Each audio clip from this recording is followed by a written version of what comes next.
नौजवान सिपा सालार और सिंध का मिशन। 8वीं सदी। इस्लामी सल्तनत तेजी से फैल रही थी। अरब से निकलने वाली मुस्लिम अफवाज फारिस, शाम, मिस्र और वस्त एशिया तक पहुंच चुकी थी, मगर बई-सगीर के दरवाजे अभी मुकम्मल तौर पर नहीं खिले थे। सिंध के इलाके में सियासी कशमकश, समंदरी हमले और सरहदी मसाइल बढ़ रहे थे, और फिर एक नौजवान सिपा सालार को एक ऐसा मिशन दिया गया जो बाद में बई-सगीर की तारीख बदल देगा। अगर आपको ऐसी तारीखी कहानियां पसंद हैं तो हमारे चैनल को जरूर सब्सक्राइब करें, वीडियो को लाइक करें और अपने दोस्तों के साथ शेयर भी करें, और वीडियो को आखिर तक जरूर देखें। अमवी खिलाफत का दौर। ये दौर था बन्नू उमैया की खिलाफत। इस्लामी सल्तनत इस वक्त दुनिया की सबसे बड़ी ताकतों में शुमार होती थी। खलीफा वलीद बिन अब्दुल मुल्क के दौर में फुतूहात मुसलसल जारी थी। हुज्जाज बिन यूसुफ इसी दौर में एक ताकतवर गवर्नर था। हुज्जाज बिन यूसुफ वो इराक और मशरकी इलाकों का गवर्नर था। हुज्जाज सख्त मिजाज, ताकतवर, मुंतजिम और नज़्म व ज़ब्त पसंद हुक्मरान समझा जाता था। मोहम्मद बिन कासिम का खानदान।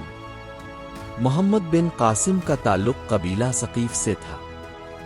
यही कबीला हुज्जाज बिन यूसुफ का भी था।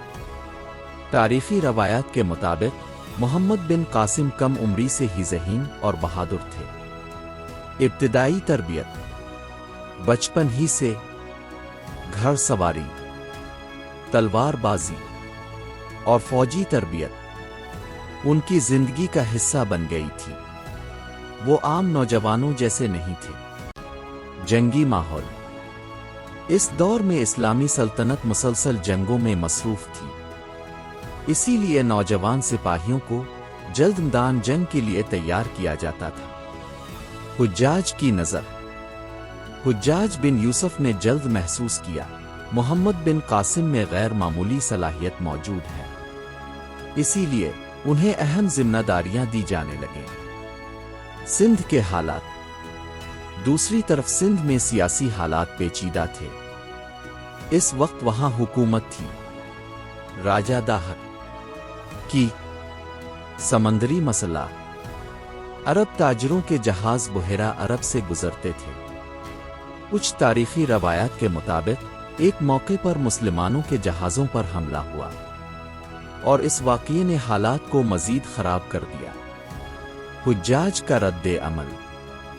हुज्जाज बिन यूसुफ ने सिंध के हुक्मरान से मुतालबा किया हमला आवरों के खिलाफ कार्रवाई की जाए, मगर हालात काबू में ना आ सके।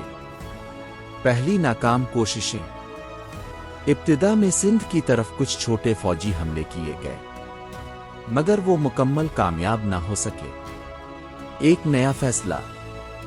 अब हुज्जाज ने फैसला किया एक मजबूत और मुनज़्ज़म लश्कर सिंध भेजा जाएगा, और इस अहम मुहिम के लिए इंतखाब हुआ मोहम्मद बिन कासिम का। कम उम्री में बड़ी जिम्मेदारी। मोहम्मद बिन कासिम इस वक्त बहुत नौजवान थे, मगर उनकी क़ियादत, जंगी तरबियत और नज़्म व ज़ब्त पर एतमाद किया गया। फौज की तैयारी। एक मजबूत फौज तैयार की गई। इसमें शामिल थे घड़सवार, तीर अंदाज और तजर्बाकार सिपाही, मंजनियक़ी और हथियार। इस मुहिम के लिए बड़े जंगी हथियार भी तैयार किए गए, खास तौर पर बड़ी मंजनियक़ी जो क़लों के मुहासरे में इस्तेमाल होती थी। रवानगी का लम्हा। आखिरकार वो वक्त आ गया जब मोहम्मद बिन कासिम अपनी फौज के साथ सिंध की तरफ रवाना हुए। मुश्किल सफर। ये सफर आसान नहीं था। फौज को सहरा, सख्त गर्मी और तवील रास्तों का सामना करना पड़ा। रास्ते के इलाके। रास्ते में कई इलाकों ने मुसलमानों का साथ दिया। कुछ मकामी कबाइल भी फौज के करीब आने लगे। एक नौजवान सिपा सालार मोहम्मद बिन कासिम मुसलसल फौज का नज़्म देखते, सिपाहियों से मिलते और हिकमत अमली तैयार करते रहे। उनकी क़यादत से फौज का एतमाद बढ़ रहा था। दीबल की तरफ पेश कदमी। आखिरकार मुस्लिम फौज सिंध के अहम साहिली शहर दीबल के करीब पहुंच गई। ये शहर तिजारती मरकज, मजबूत बंदरगाह और अहम दिफाई मकाम था।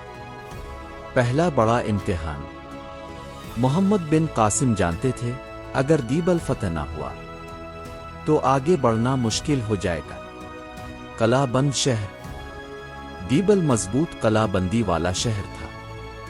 शहर के अंदर सिपाही तैयार खड़े थे और अब पहली बड़ी जंग शुरू होने वाली थी। आगे क्या होने वाला था? अब दीबल का मुहासरा होगा।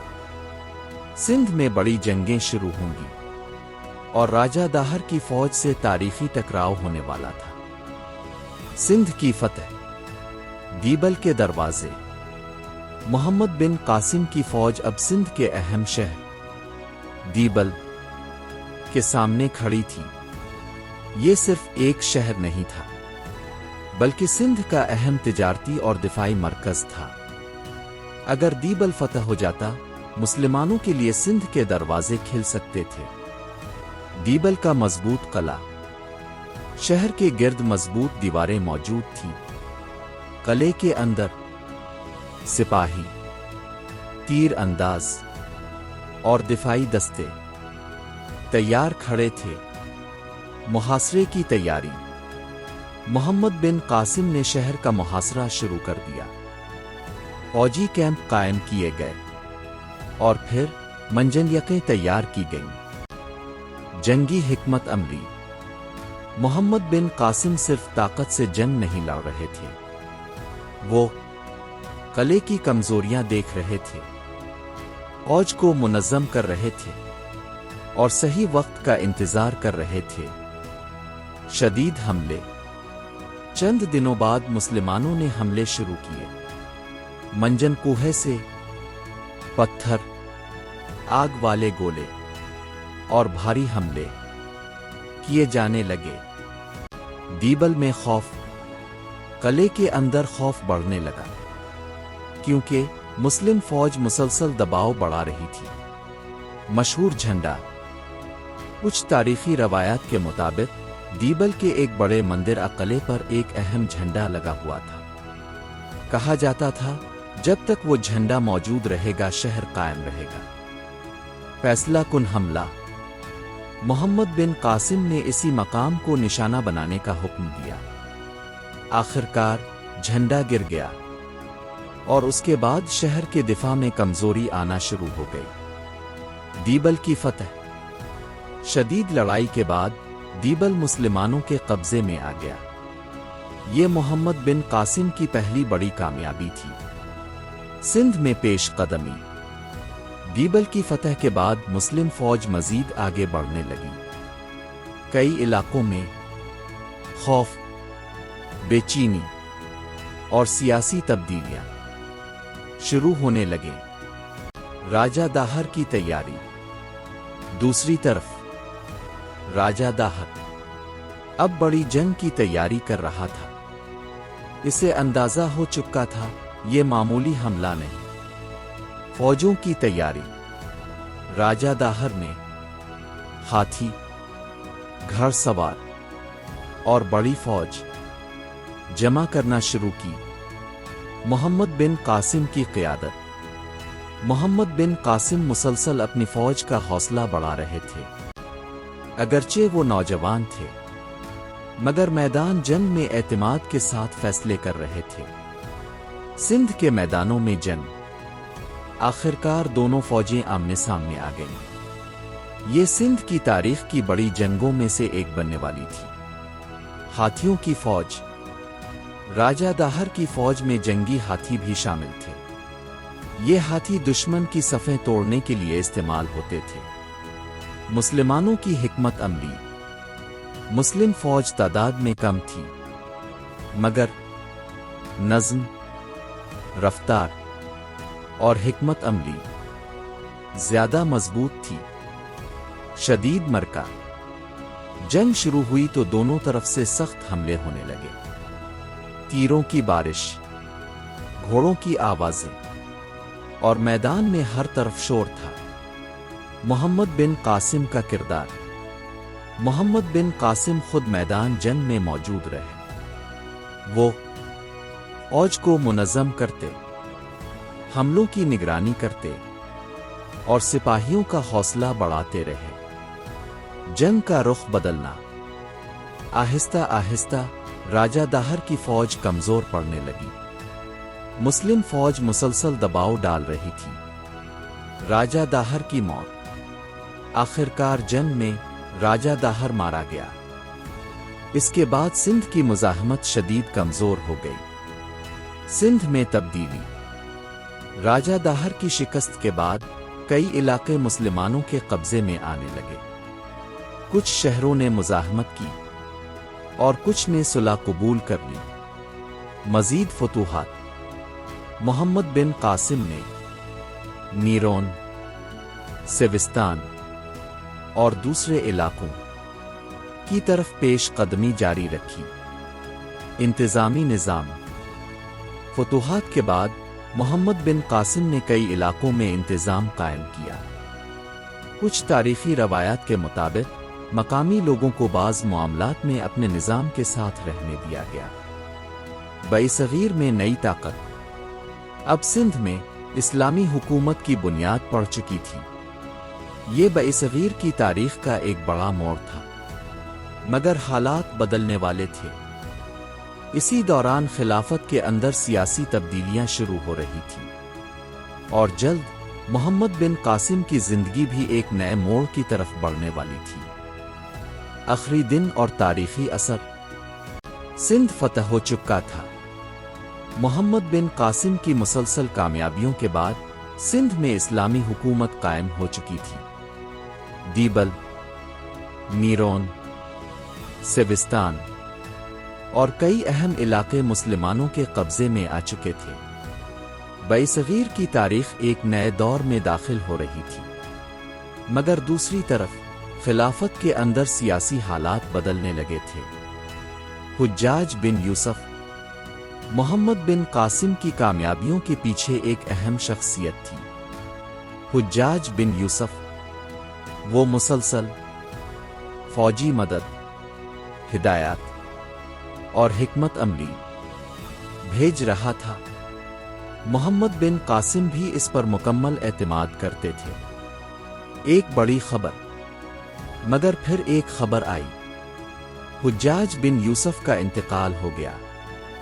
یہ خبر محمد بن قاسم کے لیے بہت اہم تھی، کیونکہ خلافت کے اندر ان کی سب سے بڑی حمایت ختم ہو چکی تھی۔ خلافت میں تبدیلی۔ اسی دوران خلیفہ ولید بن عبد الملک کا دور بھی ختم ہونے لگا، اور بعد میں سلیمان بن عبد الملک خلیفہ بنے۔ سیاسی اختلافات۔ تاریخی روایات کے مطابق سلیمان بن عبد الملک اور حجاج بن یوسف کے تعلقات اچھے نہیں تھے۔ اسی وجہ سے حجاج سے وابستہ کئی افراد کے حالات بدلنے لگے۔ واپسی کا حکم۔ کچھ عرصے بعد محمد بن قاسم کو واپس بلانے کا حکم جاری ہوا۔ یہ خبر سندھ کی فوج کے لیے حیران کن تھی، کیونکہ وہ مسلسل کامیابیاں حاصل کر رہے تھے۔ سپاہیوں کی بے چینی۔ فوج میں بے چینی پھیل گئی۔ کئی لوگ سوچ رہے تھے، آخر ایک کامیاب سپہ سالار کو واپس کیوں بلایا جا رہا ہے؟ واپسی کا سفر۔ محمد بن قاسم نے حکم مان لیا۔ وہ خاموشی کے ساتھ اپنی فتوحات چھوڑ کر واپس روانہ ہو گئے۔ تاریخی روایات میں اختلاف۔ محمد بن قاسم کے آخری دنوں کے بارے میں مختلف روایات ملتی ہیں۔ کچھ روایات میں آتا ہے انہیں گرفتار کیا گیا، کچھ میں سیاسی مخالفت کا ذکر ملتا ہے، اور بعض مشہور کہانیوں کی تاریخی مضبوطی پر مورخین اختلاف کرتے ہیں۔ ایک نوجوان فاتح کا انجام۔ جو نوجوان سپہ سالار سندھ فتح کر چکا تھا، بڑی جنگیں جیت چکا تھا اور اسلامی تاریخ میں مشہور ہو چکا تھا، اب سیاسی تبدیلیوں کا شکار بن رہا تھا۔ وفات۔ تاریخی روایات کے مطابق محمد بن قاسم کم عمری میں ہی وفات پا گئے۔ ان کی عمر زیادہ نہیں تھی۔ ادھورا سفر۔ بہت سے مورخین کے مطابق اگر محمد بن قاسم زیادہ عرصہ زندہ رہتے تو بعصغیر کی تاریخ مزید مختلف ہو سکتی تھی۔ بعصغیر پر اثر۔ اگرچہ ان کی زندگی مختصر تھی مگر ان کی فتوحات نے بعصغیر پر گہرا اثر چھوڑا۔ سندھ میں اسلامی حکومت، عرب اثر، تجارت اور ثقافتی تبدیلیاں آہستہ آہستہ بڑھنے لگے۔ اسلامی تاریخ میں مقام۔ محمد بن قاسم کو بعصغیر میں اسلامی فتوحات کے اہم سپہ سالاروں میں شمار کیا جاتا ہے۔ ان کی سب سے بڑی طاقت، ان کی اصل طاقت تھی نظم و ضبط، جنگی حکمت عملی اور کم عمری کے باوجود مضبوط قیادت۔ ایک نوجوان سپہ سالار۔ وہ صرف ایک فاتح نہیں تھے بلکہ ایک نوجوان کمانڈر تھے جنہوں نے تاریخ کے مشکل ترین فوجی مشنوں میں سے ایک مکمل کیا۔ تاریخ میں یادگار نام۔ صدیاں گزرنے کے بعد بھی محمد بن قاسم کا نام بعصغیر کی تاریخ میں زندہ ہے۔ اختتام۔ ایک نوجوان عرب سپہ سالار جو صحرا سے نکلا تھا، آخرکار سندھ کی تاریخ بدل گیا، اسلامی دنیا میں مشہور ہو گیا اور اپنا نام ہمیشہ کے لیے تاریخ میں لکھ گیا۔